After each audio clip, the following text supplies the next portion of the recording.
लगेगा यही के मान के लिए देना पड़ेगा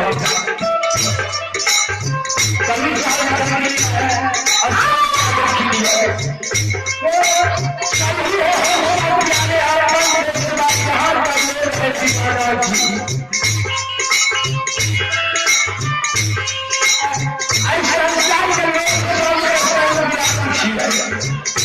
लेकिन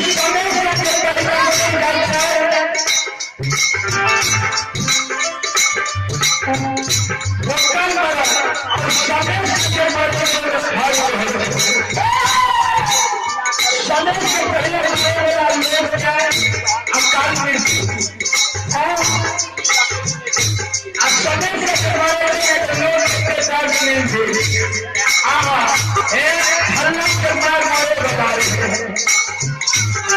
के पास मरे बना रहे समय से चिंता नहीं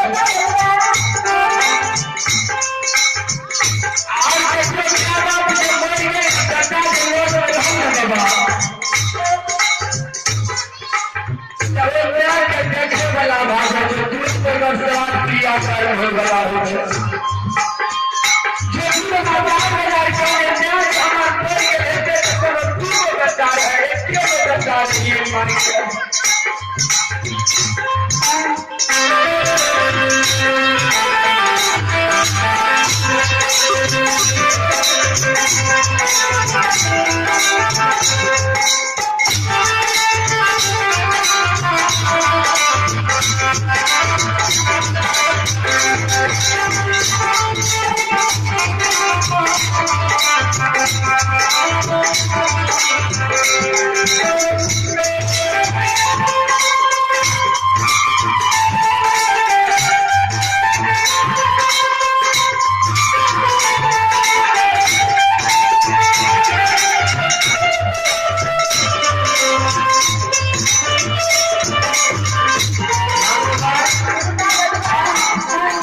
शांति की बच्ची को जो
भी है।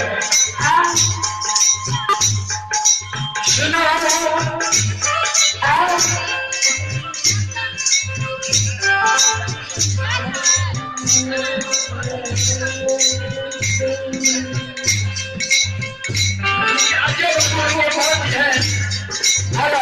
ललिता तुम्हारी छोटी सी बच्ची है, 10-10 की याद है।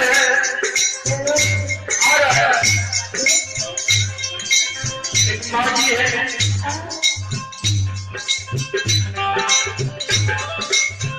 परमानंद बाबू शरण की माँ जी है।